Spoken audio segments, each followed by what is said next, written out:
Hi and welcome to this video. तो इस video में मैं आपको बताऊंगी कि आप अपने ग्लूकोज को मॉनिटरिंग कैसे कर सकते हैं, ब्लड ग्लूकोज लेवल को आप कैसे चेक कर सकते हैं by the help of glucometer only. क्योंकि ग्लूकोज को मॉनिटर करने की बहुत सारी डिवाइसेस होती हैं, जैसे semi automatic, fully automatic, but हम इसको ग्लूकोमीटर से चेक करेंगे, जो कि बहुत ही हैंडी होता है, पोर्टेबल होता है, और आप इसको बहुत ही एक स्मार्ट सी डिवाइस होती है दिखने में। तो आप इसको कभी भी इसको चेक कर सकते हो। और ग्लूकोज मॉनिटरिंग को चेक करने के लिए बहुत सारे मेथड होते हैं, जैसे आप fasting blood glucose level check करते हो, आप random blood glucose level check करते हो, या फिर post prandial blood glucose level check करते हो। तो सबसे पहले मैं ये बताऊंगी कि ग्लूकोमीटर के अंदर कैसी कैसी डिवाइसेस होती हैं, कौन कौन से आर्टिकल्स होते हैं। सबसे पहले उसमें होती है टेस्ट स्ट्रिप्स, ठीक है। जैसे ये एक कैप्सूल्स के डिब्बे आप इमेजिन कर सकते हो। उस डिब्बे में जैसे कैप्सूल वाला डब्बा होता है, बिल्कुल वैसे ही होती है ये। उसके अंदर टेस्ट स्ट्रिप होती हैं, इस शेप की टेस्ट स्ट्रिप्स होती हैं,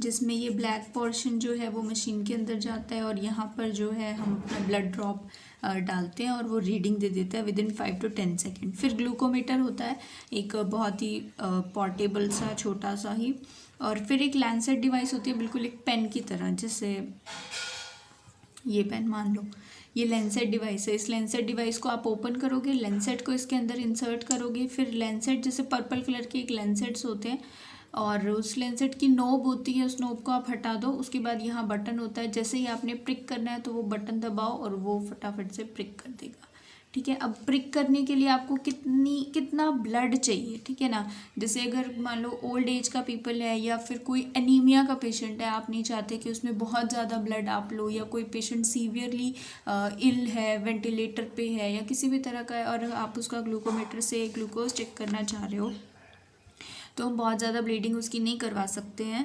तो इसलिए हम छोटी गेज का, मतलब गेज बड़ी होती है लेकिन डायमीटर उसका छोटा होता है। जैसे ये पर्पल वाला है ना, इसका गेज नंबर बड़ा है लेकिन डायमीटर बहुत छोटा है, मतलब ये बिल्कुल छोटी सी प्रिक करेगा और थोड़ा सा ब्लड आएगा। लेकिन अगर आप रेड कलर का देखो तो ये बहुत बड़ी प्रिक करेगा और थोड़ा ज़्यादा ब्लड आएगा। अब ये उन लोगों के लिए है जिनकी जिनकी स्किन जो है वो थोड़ी थिक है, या कोई कैलस फॉर्मेशन हो रखा है, या उनको पेंट्रेट करने के लिए हमें ज़्यादा वो करनी है, ज़्यादा बड़ा डायमीटर चाहिए, ठीक है। अब ये तो हो गई कि डायमीटर आपको कितना चाहिए। फिर अब डेप्थ कितनी जाएगी, वो लेंसेट के ऊपर फिर एक डेप्थ का भी डिवाइस होता है, कि जैसे नॉर्मल अगर मेरी स्किन के लिए देखें तो 2 से 3 पे आप मेरी स्किन के लिए डेप्थ रख सकते हो कि वो उतना ही पेंट्रेट करेगा। अगर जैसे बहुत ज़्यादा मोटी स्किन है, कैलस फॉर्मेशन की वजह से या कोलेजन एक्युमुलेट होने की वजह से वो स्किन है, तो फिर 3 से 4 पे आप करके उसको पेंट्रेट कर सकते हो। तो आप इसका डायमीटर भी डिसाइड कर सकते हो, डेप्थ भी डिसाइड कर सकते हो कि लेंसेट कितना ज़्यादा पेंट्रेट करेगा और कितना बड़ा डायमीटर से पेंट्रेट करेगा। तो जितना छोटा ये नंबर होगा उतनी बड़ी इसकी डायमीटर होगा, उतना बड़ा ये होल्ड करेगा।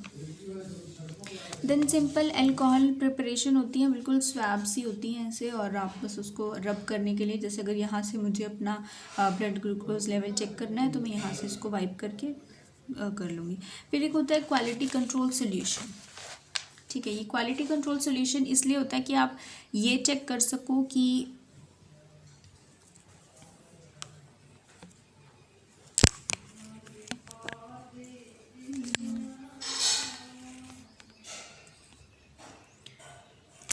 आप ये चेक कर सको कि आपका जो ग्लूकोमीटर है वो वर्किंग कंडीशन के अंदर है भी या नहीं, ठीक है। क्योंकि जैसे ही आप स्ट्रिप का पैकेट चेंज करोगे, या फिर आप टाइम टू टाइम अगर जैसे नॉर्मली देखना चाहते हो कि मेरा ग्लूकोमीटर बिल्कुल सही काम कर रहा है नहीं, तो वो क्वालिटी कंट्रोल सोल्यूशन होता है उसके अंदर, जैसे बिल्कुल इस तरह का ही होता है।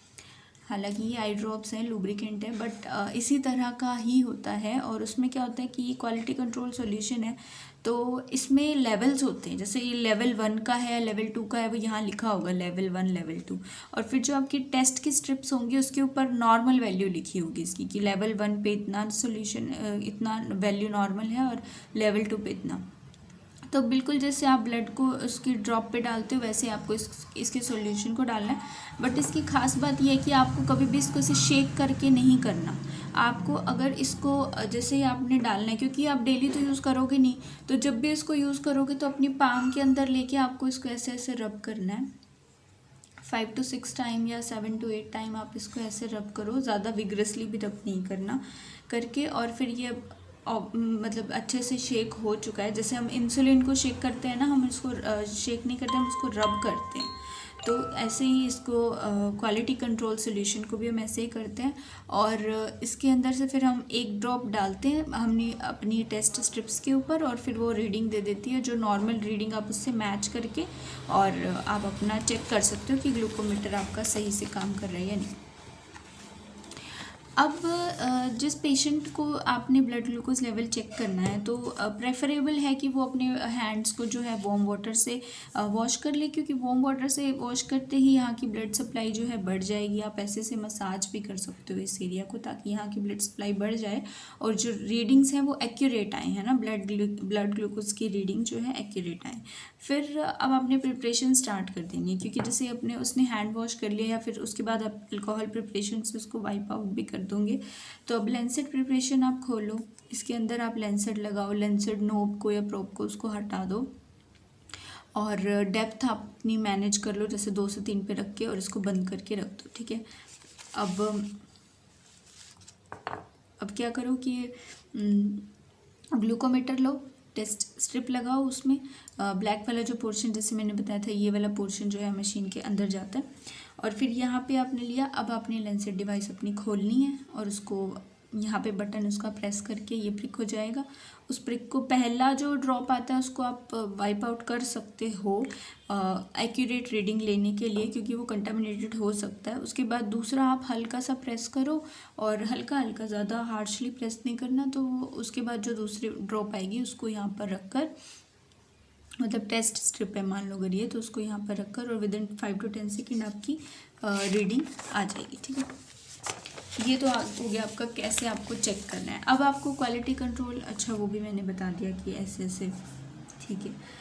अब जैसे मैंने बताया था, ब्लड ग्लूकोज लेवल को चेक करने के लिए बहुत सारे मेथड होते हैं। ग्लूकोमीटर होता है, सेमी ऑटोमेटिक एनालाइजर मेथड होता है, फुली ऑटोमेटिक एनालाइजर मेथड होता है। सेमी ऑटोमेटिक वाला दिखता कैसे, ईसीजी मशीन की तरह दिखता है सेमी ऑटोमेटिक, और फुली ऑटोमेटिक वॉशिंग मशीन की तरह दिखता है। तो फुली ऑटोमेटिक वॉशिंग मशीन भी जैसे होती है। अब बात है कि आपने टेस्ट कर लिया, बट अब आप इसको इंटरप्रेट कैसे करोगे कि जो मेरी रीडिंग्स आई हैं क्या वो नॉर्मल है, क्या मैं अपनी ब्लड ग्लूकोज लेवल को मेंटेन कर पा रहा हूँ या नहीं कर पा रहा हूँ। अब देखो, अगर जैसे आपको हॉस्पिटल के अंदर जाना है अपना fasting blood glucose level check कराने, तो बहुत से लोग होते हैं उनको एग्जैक्ट टाइमिंग नहीं पता होती कि हमको कितनी देर का फास्ट रखना है। बहुत लोग सोचते हैं कि पूरी पूरी रात हम फास्ट रख लेंगे, ऑल्दो ठीक है, मैक्सिमम लिमिट से कम है ओवरनाइट अगर 12 आवर की आप एस्टिमेट कर रहे हो, बट 8 घंटे होते हैं जो मिनिमम आपका टाइम फिक्स किया गया है। 14 या 15 घंटे से ज़्यादा कभी भी नहीं होने चाहिए। तो 8 घंटे आपके मिनिमम होते हैं, जो 8 घंटे में आपको हॉस्पिटल पहुंच जाना है for fasting blood glucose level की चेकिंग के लिए। अब इस 8 घंटे में आपको सिर्फ पानी पीना अलाउड है, कोई भी लिक्विड चीज़ आप नहीं पी सकते, चाहे वो चाय कॉफ़ी हो। कुछ जैसे जो डायबिटिक होने के, जैसे प्री डायबिटिक होते हैं कुछ लोग, उनका लगता है डॉक्टर को कि वो आगे जाके डायबिटीज़ हो सकती है उनको, तो वो लोग सोचते हैं कि अच्छा डायबिटीज़ है तो मतलब शुगर नहीं पीनी, तो वो चाय में क्या करते हैं, बिना शुगर की चाय पीकर चले जाते हैं, और उनको लगता है कि सिर्फ एक शुगर ही है जो ब्लड ग्लूकोज लेवल को बढ़ाती है। हालांकि हमारे पूरी, अगर आप फूड डाइट की बात करो तो उस पूरी डाइट में जो कार्बोहाइड्रेट है या फैट है, बेसिकली कार्बोहाइड्रेट लगा लो, कार्बोहाइड्रेट जो है मेजर सोर्स है ग्लूकोज का, ठीक है। प्रोटीन और फैट से फैटी एसिड और अमीनो एसिड्स मिलते हैं, तो कार्बोहाइड्रेट्स जो हैं उससे हमें ग्लूकोज मिलती है। तो ये ज़रूरी नहीं है कि अब इस कार्बोहाइड्रेट में आप चीनी ही खा रहे हो या शहद ही खा रहे हो तो भी आपको शुगर ग्लूकोज मिल रहा है आपकी बॉडी को, ये ज़रूरी नहीं है। क्योंकि बहुत सारी चीज़ें, अब जैसे आपने चावल खाए तो चावल का भी एंड प्रोडक्ट आपका ग्लूकोज ही बनेगा, रोटी आप खा रहे हो तो उसका भी एंड प्रोडक्ट ग्लूकोज ही बनेगा। तो अगर डायबिटिक पेशेंट है, एक रोटी नॉर्मली खाता है, तो अगर वो आज 2 रोटी खा रहा है तो भी उसका ब्लड ग्लूकोज लेवल बढ़ेगा ही, क्योंकि रोटी का भी एंड प्रोडक्ट ग्लूकोज ही बनेगा। तो ये बहुत बड़ा मिथ है, पता नहीं क्यों, कि शुगर खाने से ही हमारी शुगर बढ़ती है। तो वो चाय कॉफ़ी पीते हैं बिना शुगर वाली। तो देखो ये क्यों गलत है कि चाय और कॉफ़ी में ऐसा क्या है जो शुगर ना भी हो तो भी वो नुकसान करेगी। चाय और कॉफ़ी में एक सब्सटेंस होता है कैफ़ीन। अब कैफ़ीन क्या करता है, कैफ़ीन आपको पता होगा सिंपैथेटिक नर्वस सिस्टम को बढ़ा देता है। तो हार्ट रेट हमारी सब कुछ बढ़ जाता है, हार्ट रेट, पल्स, हमें टेकीकार्डिया वगैरह होने लग जाता है। तो ऑब्वियसली अगर बॉडी सिंपैथेटिक नर्वस सिस्टम का स्टिमुलेट कर गई है तो उसका ब्लड शुगर लेवल भी बढ़ेगा। मतलब सिंपैथेटिक नर्वस सिस्टम स्टिमुलेट होने का मतलब है जब आप रनिंग करते हो या जब आप कार्डियक एक्सरसाइजेस करते हो या जब आप इवन वॉक करते हो, ब्रिस्कली वॉक करते हो, तो भी आपकी बॉडी की जो एक्टिविटीज़ हैं वो बढ़ जाती हैं। तो वो बढ़ती क्यों है, सिंपैथेटिक नर्वस सिस्टम स्टिमुलेट होने के कारण, ठीक है।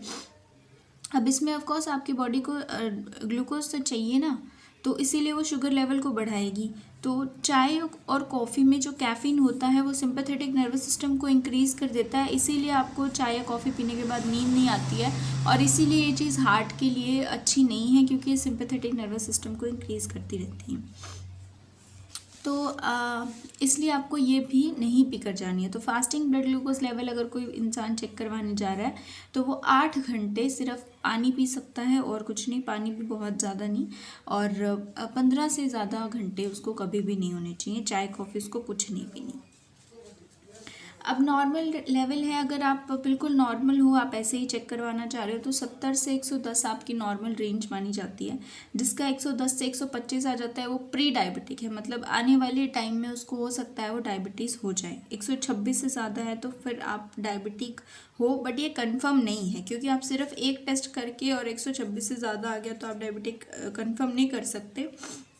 जैसे मान लो एक बार अगर आप प्री डायबिटिक या डायबिटिक आ जाते हो ना इस केस में, तो फिर आपके जो डॉक्टर है वो आपको एक तो PPBS करवाएगा, post prandial blood glucose level check करवाएगा, फिर HB1AC होगा आपका, और इसके बाद 6 से 8 महीने के बाद दोबारा से आपका fasting blood glucose level, post prandial blood glucose level और HB1AC वगैरह चेक होगा।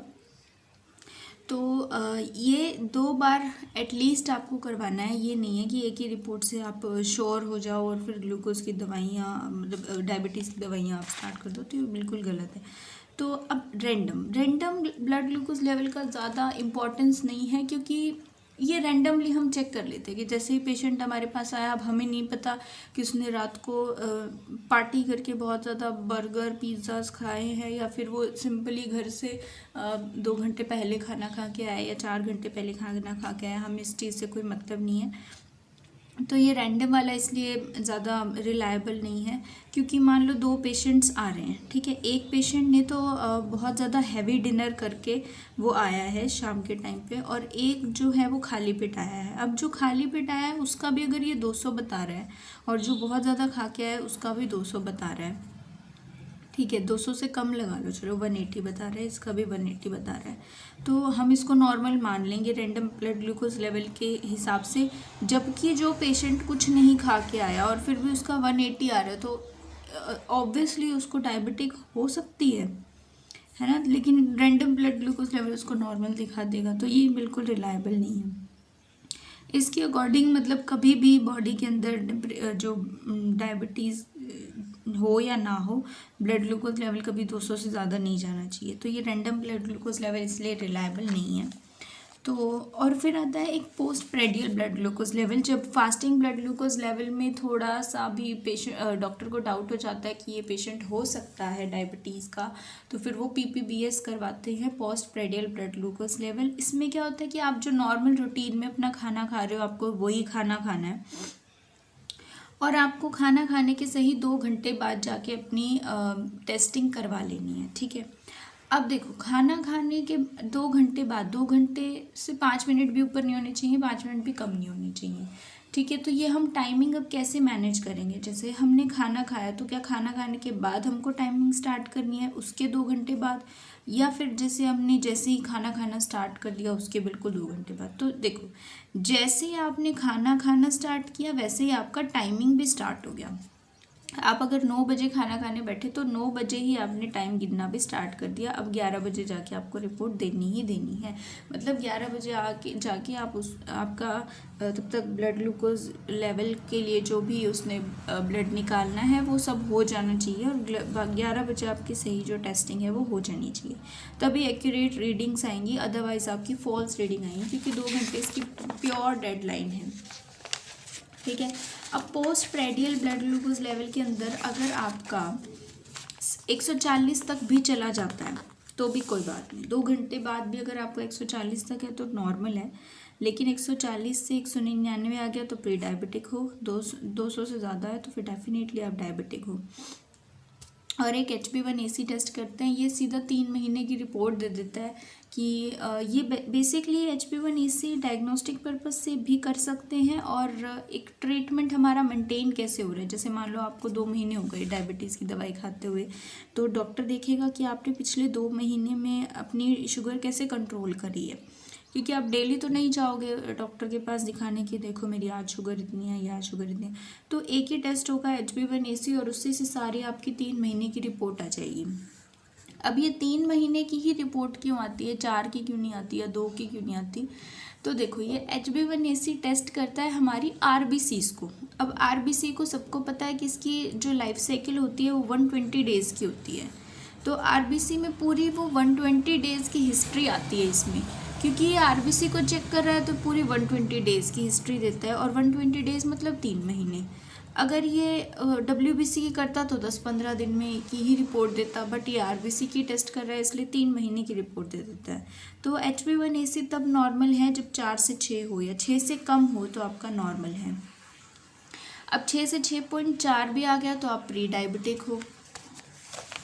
6 से अगर 6.4 भी आ गया तो आप प्री डायबिटिक हो, और 6.5 से ज़्यादा आ गया तो फिर आप डायबिटिक हो। ठीक है। अब ये तो हो गया ट्रीटमेंट मैनेजमेंट का। ठीक है। अब इसके बाद अगर जब ये सब कुछ पॉजिटिव आ जाता है तो फिर एक होता है OGTT, इसमें ओरल ग्लूकोज टॉलरेंस टेस्ट। ठीक है। अब ये हम इसको इसके नाम से ही देखो पता चल रहा है कि हम ओरली पेशेंट को ग्लूकोज खिलाएंगे और फिर उसकी टॉलरेंस देखेंगे, बॉडी कितना उसको टॉलरेट कर रही है या नहीं कर रही। ठीक है। अब ये ओरली भी होता है, वेंट्रली भी होता है, बट पेरेंट्रली भी होता है, बट हम सिर्फ ओरली ही देते हैं, पेरेंट्रली अब इतना ज़्यादा काम में नहीं लेते। अब ये ओरल ग्लूकोज टॉलरेंस टेस्ट बहुत इम्पॉर्टेंट है, बहुत अच्छा टेस्ट है। ये अब हम कब कब कराते हैं, देखो जब तो एक तो ये हो जाए ना कि जब फास्टिंग ब्लड शुगर लेवल में आपका लेवल जो है वो प्री डायबिटिक या डायबिटिक वाली रेंज में आ जाए, मतलब 110 से 125, या फिर डायबिटिक है तो 126 से भी ज़्यादा आ जाए, तो फिर OGTT भी करवाते हैं, PPBS भी कराते हैं। तो क्योंकि एक टेस्ट से डायबिटीज़ कंफर्म करना बिल्कुल गलत बात है, क्योंकि डायबिटीज़ एक बहुत ही डेंजरस डिसीज़ है, हर सिस्टम के ऊपर इसके एडवर्स इफेक्ट आते हैं। मैं डायबिटीज़ 1 की बात कर रही हूँ, डायबिटीज़ मेलाइटस की, इंसिपिडस की नहीं बात कर रही। तो ये इसीलिए अब जैसे अब मान लो प्री डायबिटिक उसमें आ गया या डायबिटिक आ गया इसमें, और जैसे बच्चों की जो होती है डायबिटीज़ टाइप 1 होती है, बड़ों की नॉर्मली टाइप 2 होती है, इनमें भी डिफरेंस करने के लिए कि ब्लड ग्लूकोज लेवल तो आपका बढ़ के आ गया लेकिन वो डायबिटीज़ मेलाइटस की वजह से आ रहा है या इंसिपिडस की वजह से आ रहा है, तो उसके लिए भी हम फिर OGTT कराते हैं। और जैसे मान लो प्रेगनेंसी के अंदर गेस्टेशनल डायबिटीज़ हो जाता है, बट वो फिर उसके बाद में ठीक हुआ है या नहीं, क्योंकि नॉर्मली तो ये ठीक होता है, बट 1% केसेस में अगर रेयरली ये दोबारा पूरी लाइफ टाइम के लिए कंटिन्यू हो जाता है, जो बहुत ही ओबीज क्लाइंट्स होते हैं, बहुत ही ओबीज मदर्स होती हैं जो, तो उसमें फिर हम चेक करते हैं 6 से 8 महीने के बाद, डिलीवरी के 6 से 8 महीने के बाद जो मदर है वो फिर से आती है और हम उसको OGTT करके उसका टेस्ट करते हैं कि उसकी जो डायबिटीज़ है वो ठीक हुई है या नहीं हुई। ठीक है। अब ये OGTT, अब देखो इस OGTT में ना हम एकदम से 75 ग्राम शुगर दे देते हैं, 75 ग्राम। ठीक है। और वो भी 250 ml वाटर। तो देखो इसमें हम क्या करते हैं ना, 75 ग्राम शुगर सिर्फ 250 ml के अंदर आपको 5 मिनट के अंदर पीनी होती है। तो ये पीना सबके लिए आसान नहीं है, क्योंकि सिर्फ आपको 5 मिनट के अंदर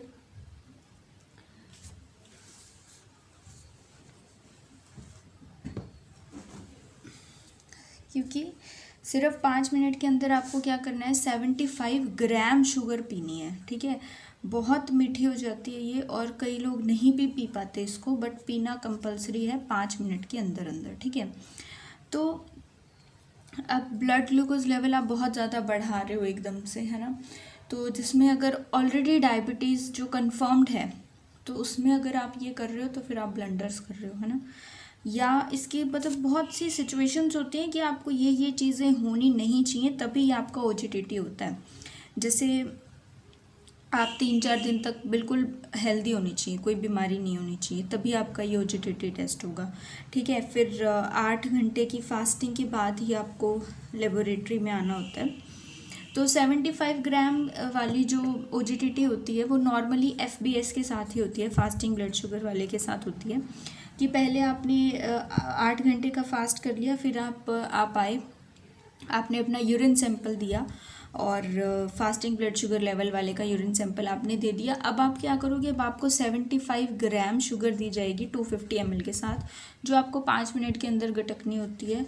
और दूसरा सैंपल आपका फिर ये 2 घंटे बाद ये वाला लिया जाएगा, जो आपने अभी 75 ग्राम लिए, तो 2 घंटे बाद आपका ये सेकेंड लिया जाएगा। तो पहला क्या होता है, जो फास्टिंग वाला सैंपल आपने लिया है वो यूरिन सैंपल होता है। ठीक है, ध्यान रखना, यूरिन सैंपल लेते हैं।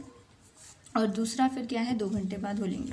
अगर बच्चे हैं तो फिर उसमें हम 1.75 मिलीग्राम देते हैं पर केजी के हिसाब से। ठीक है, जैसे 3 kg का मान लो एक नॉर्मल न्यूबॉर्न है, उसमें टेस्ट करें, या जितना भी उसका वेट है उसके अकॉर्डिंग। ठीक है, अब फीमेल में 2 मेथड्स होते हैं, जैसे जेस्टेशनल डायबिटीज़ को भी चेक करने के लिए हम करते हैं, हर मदर में करते हैं ये 24 to 28 वीक के अंदर आके हम सारी मदर्स के अंदर करते हैं ये जेस्टेशनल डायबिटीज़, क्योंकि इस टाइम पे होने के चांसेस होते हैं। और फिर अगर उसको सच में है तो बाद में जब उसकी डिलीवरी हो जाती है तो फिर 6 से 8 महीने के बाद हम फिर से भी करते हैं, ये देखने के लिए कि वो ठीक हो गई है या नहीं हुई है। तो पहला मेथड तो बिल्कुल सेम है, जैसा हम मेल में करते हैं वैसे ही हम फीमेल में भी करते हैं। 75 ग्राम हम उसको शुगर देते हैं विथ 250 ml ऑफ वाटर, और उसको 5 मिनट में पीना है। और दूसरा मेथड ये है कि जैसे ही फीमेल जो है वो आई हॉस्पिटल में, उसको आते ही अगर उसका गेस्टेशनल डायबिटीज़ आपको चेक करना है तो डॉक्टर ने उसी टाइम 50 ग्राम शुगर दे दी और 1 घंटे के बाद उसका ब्लड ग्लूकोज लेवल चेक कर लिया। ठीक है, अगर अब उसका 140 से ज़्यादा आया, 140 से ज़्यादा, तो सेकंड स्टेप हम क्या करेंगे, फिर 100 ग्राम देंगे और फिर अब 4 सैंपल लेंगे। मतलब अगर 140 से ज़्यादा है तो फिर सेकंड स्टेप शुरू होता है कि पहले फास्टिंग भी करो। ठीक है, फिर उसको 100 ग्राम दे के फिर फास्टिंग वाला 1 घंटे वाला, 2 घंटे वाला, 3 घंटे वाला। ठीक है, पर हम ज़्यादा प्रेफरेंस किसको देते हैं, 75 ग्राम वाले को। ठीक है, अब जैसे अब ये 2 स्टेप वाले में अलग अलग होती है कि मान लो आपने एक स्टेप किया था, उसको 50 ग्राम दी थी और 50 ग्राम में अच्छा नहीं, अब जैसे मान लो तो उसमें तो 140 से ज़्यादा आया तो आप दूसरा करा लेते हो ना। अगर आपने 75 ग्राम दी थी और अगर अब उसमें 92 से ज़्यादा आ गई तो वो डायबिटिक है फास्टिंग में।